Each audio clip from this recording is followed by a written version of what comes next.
சிம்மம் ராசி நேயர்களே, நீங்கள் கடந்த கால வாழ்க்கையில் ரொம்பவும் கஷ்டம் அல்லது சோகங்களில் நிறைந்து வாழ்ந்திருப்பீர்கள்.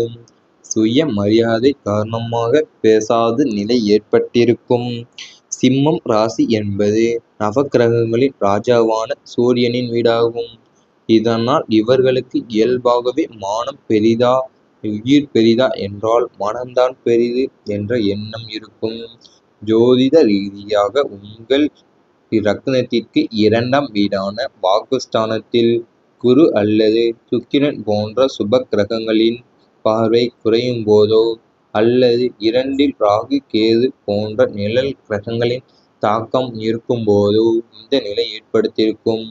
நீங்கள் தவறு செய்யாத பட்சத்தில் உங்களை யாராவது குறைத்து மதிப்பிட்டால் அல்லது உங்கள் வார்த்தைக்கு மதிப்பு தாராவிட்டால் நீங்கள் சண்டை போட மாட்டீர்கள். மாறாக உங்களது கம்பீரமான மௌனத்தை ஆயுதமாகவே வச்சிருந்திருப்பீங்க. நான் பேசினால் என் சுயமரியாதை குறைந்துவிடும். அவர்கள் என் அருமையை உணரும் வரை மௌனமாக இருப்பதே மேல் என்ற அந்தரங்க முடிவுக்கு நீங்கள் வருவீர்கள். இந்த மௌனம் எதிராளியை சிந்திக்க வைக்கும் என்றாலும் சில நேரங்களில் நெருங்கிய உறவுகளுக்குள் இது ஒரு பெரிய சுவரையே எழுப்பிவிடுகிறது என்பதை நீங்கள் உணர வேண்டும். அதாவது உங்களுக்கு நீங்கள் ஏதாவது தவறு செய்யாத பட்சத்திலையும் உங்களை யாராவது குறைத்து மதிப்பிட்டா உங்களை வாய்ப்புக்கு வார்த்தை தவற விட்டாலும் நீங்கள் சண்டை போட மாட்டீங்க. மாறா உங்களோட கம்பீரமான மௌனத்தையே நீங்கள் ஆயுதமாக வச்சிருந்திருப்பீங்க. அந்த மௌனமே எதிராளியை சிந்திக்க வைக்கும் என்றாலும் சில நேரங்களில் நெருங்கிய உறவுகளுக்கும் இது ஒரு பெரிய சுவரையை எழுப்பிவிட்டிருக்கும். குடும்பத்தில் யார் முக்கியம் என்ற போட்டி உருவாகியிருக்கும். உங்கள் ராசிக்கு 4ஆம் வீடு என்பது சுகஸ்தானம் மற்றும் குடும்ப உறுப்பினர்களை குறிக்கும். இந்த 4ஆம் இடத்திற்கு செவ்வாய் மற்றும் சனி பாதிப்பு ஏற்படும் போது அல்லது 4ஆம் அதிபதி பலவீனம் அடையும் போது குடும்பத்தில் அதிகார போட்டி நடக்கும். சிம்ம ராசிக்கு இயல்பாகவே எல்லாவற்றையும் தலைமை தாங்கி நடத்த வேண்டும் என்ற எண்ணம் இருக்கும். குடும்பத்தை நாம் தான் வழி நடத்த வேண்டும் என்று நீங்கள் நினைக்கும்போது மற்றொரு குடும்ப உறுப்பினர் தனக்குத்தான் முக்கியத்துவம் தர வேண்டும் என்ற எதிர்பார்க்கும் போது இந்த மோதல் வெடிக்கிறது. இந்த குடும்பத்திற்காக நான் இவ்வளவு செய்கிறேன், ஆனால் எனக்கான அங்கீகாரம் எங்கே என்ற உங்கள் அந்தரங்க ஆதங்கமே இந்த போட்டியாகவே மாறுகிறது. இது ஒருவருக்கொருவர் ஈகோ பார்க்கும் சூழலை உருவாக்கி குடும்ப அமைதியை கெடுக்கும் நிலைக்கே கொண்டு சென்றிருக்கும்.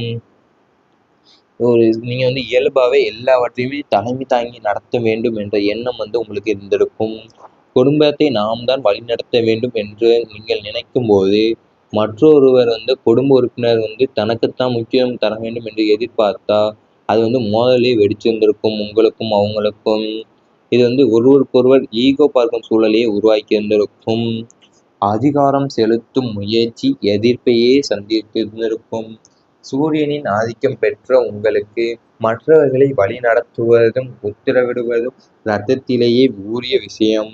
ஆனால் கோச்சார ரீதியாக சூரியன் 6, 8, 12 ஆகிய மறைவு ஸ்தானங்களில் சஞ்சரிக்கும் போதோ அல்லது உங்கள் ராசிக்கு 7ஆம் வீடான களத்தில் கூட்டணி ஸ்தானத்தில் சனி அமரும் போதோ நீங்கள் காட்டும் அதிகாரம் பலத்த எதிர்பார்ப்பை சந்திக்கும். நீங்கள் நல்லதுக்காகவோ ஒரு விஷயத்தை அதிகார துவனியில் சொன்னாலும் அதை மற்றவர்கள் அடக்குமுறை என்று தவறாக புரிந்து கொள்வார்கள். உங்களது அந்தரங்க நோக்கம் எல்லாவற்றையும் சரியாக செய்ய வேண்டும் என்பதுதான். ஆனால் அதை சொல்லும் விதம் மற்றவர்களுக்கு பிடிப்பதில்லை. இதனால் உங்கள் பேச்சை ஏற்றுக்கொண்டவர்கள் கூட திடீரென உங்களுக்கு எதிராக திரும்பி உங்கள் அதிகாரத்தை கேள்வி கேட்க தொடங்கியிருந்திருப்பாங்க. அதாவது உங்களுக்கு ரொம்பவுமே உங்கள் ஸ்தானத்தில் நீங்கள் எப்பயுமே அதிகாரம் தான் அமரும் போதே நீங்கள் காட்டும் அதிகாரம் தான் பணத்தை எதிர்பார்க்க செஞ்சிருக்கும். அது மட்டும் அல்லாமல் நீங்கள் நல்லதுக்காகவோ ஒரு விஷயத்தை அதிகாரத்தோனில் சொன்னாலும் அது மற்றவர்கள் அடக்குமுறை என்றுதான் தவறாக புரிந்து கொண்டிருப்பாங்க. இவை அனைத்தும் உங்கள் கடந்த கால வாழ்க்கையில் நடந்திருந்தால் மறக்காமல் கமெண்ட் வாயிலாக தெரிவித்துக் கொண்டு நமது ராசி பலன் சேனலை சப்ஸ்கிரைப் செய்து கொள்ளுங்கள். இனி வரப்போகும் நாட்களில் உங்களுக்கு நல்லதாகவே தான் அமையப் போகிறது. மரியாதை மீண்டும் கிடைக்கும் உங்களுக்கு. உங்களுடைய ராசிநாதனான சூரியன் ஆன்மகாரகன் மற்றும் கௌரவத்தின் அதிபதியாவார். கடந்த காலங்களில் கோசார கிரகணங்களில் சாதகமற்ற நிலையால் உங்களுக்கு வரவேண்டிய அங்கீகாரமும் மரியாதையும் தள்ளி போயிருந்திருக்கலாம், அல்லது சிலரால் தவறாகவே புரிந்து கொள்ளப்பட்டிருக்கலாம். தற்போது சூரியனின் சுப பார்வை மற்றும் குரு பகவானின் அனுகிரகத்தால் சமுதாயத்திலும் நீங்கள் வாழும் வட்டாரத்திலும் இழந்த செல்வாக்கை மீண்டும் பெறப்போகிறீங்க. உங்களை அவமதித்தவர்கள் அல்லது உங்களது உழைப்பை குறைத்து மதிப்பிட்டவங்க இனி உங்களின் உண்மையான மதிப்பை உணர்ந்து கொள்வாங்க. பொது மேடைகளில் அதிகார பதவிகளிலும் இருப்பவர்களுக்கு புதிய கௌரவ பட்டங்களும் பாராட்டுகளும் தேடி வரும் காலமாகவே இருந்திருக்கும் இது.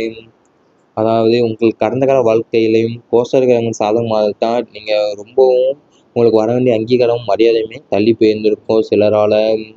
அது மட்டும் அல்லாமல் உங்களை அவமதித்தவர்கள் அல்லது உங்களை உழைப்பை குறைத்து மதிப்பிட்டவங்க எல்லாருமே இனி உங்களோட உண்மையான மதிப்பை வந்து உணர்ந்து கொள்வாங்க.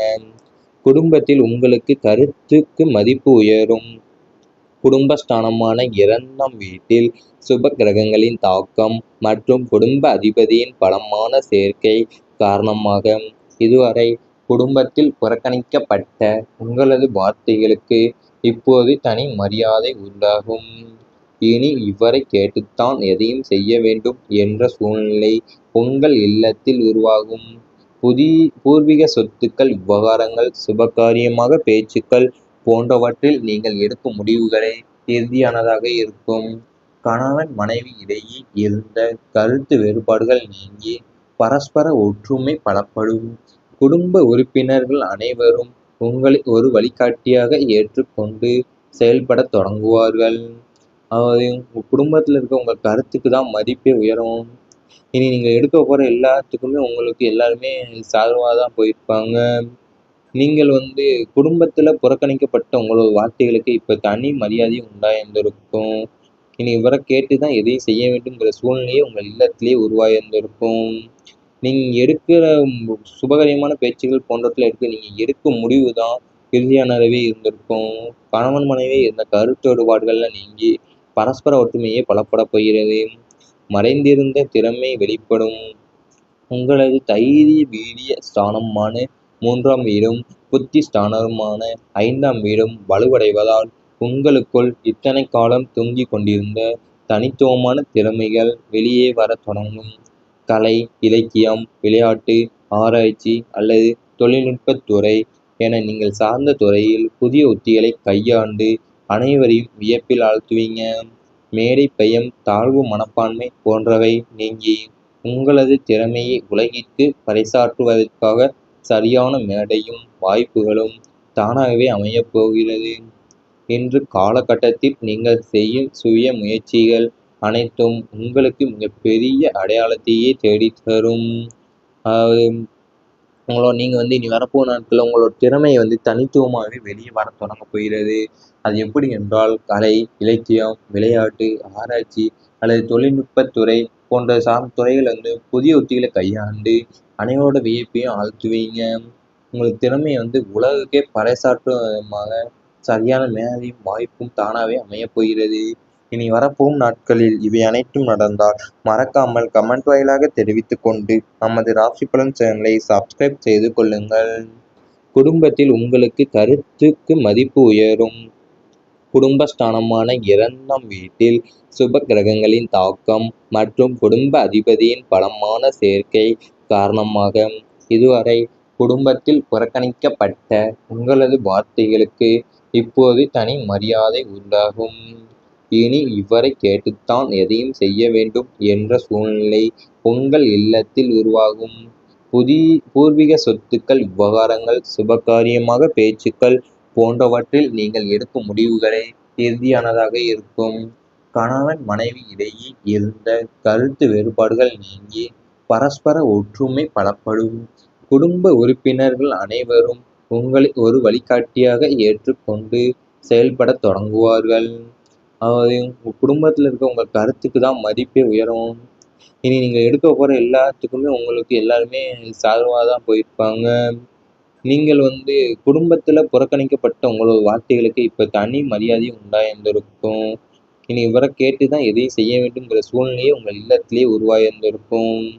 நீங்கள் எடுக்கிற சுபகரியமான பேச்சுகள் போன்றவற்றில் நீங்கள் எடுக்கும் முடிவு தான் இறுதியானதாகவே இருந்திருக்கும். கணவன் மனைவி இருந்த கருத்து வேறுபாடுகள்லாம் நீங்கி பரஸ்பர ஒற்றுமையே பலப்படப் போகிறது. மறைந்திருந்த திறமை வெளிப்படும். உங்களது தைரிய வீரிய ஸ்தானமான 3ஆம் வீடும் புத்தி ஸ்தானமான 5ஆம் வீடும் வலுவடைவதால் உங்களுக்குள் இத்தனை காலம் தொங்கிக் கொண்டிருந்த தனித்துவமான திறமைகள் வெளியே வரத் தொடங்கும். கலை, இலக்கியம், விளையாட்டு, ஆராய்ச்சி அல்லது தொழில்நுட்பத் துறை என நீங்கள் சார்ந்த துறையில் புதிய உத்திகளை கையாண்டு அனைவரையும் வியப்பில் ஆழ்த்துவீங்க. மேடை பயம், தாழ்வு மனப்பான்மை போன்றவை நீங்கி உங்களது திறமையை உலகிற்கு பறைசாற்றுவதற்காக சரியான மேடையும் வாய்ப்புகளும் தானாகவே அமையப் போகிறது. இன்று காலகட்டத்தில் நீங்கள் செய்யும் சுய முயற்சிகள் அனைத்தும் உங்களுக்கு மிகப்பெரிய அடையாளத்தையே தேடித்தரும். அதாவது நீங்கள் இனி வரப்போகிற நாட்களில் உங்களோட திறமையை தனித்துவமாகவே வெளியே வரத் தொடங்கப் போகிறது. அது எப்படி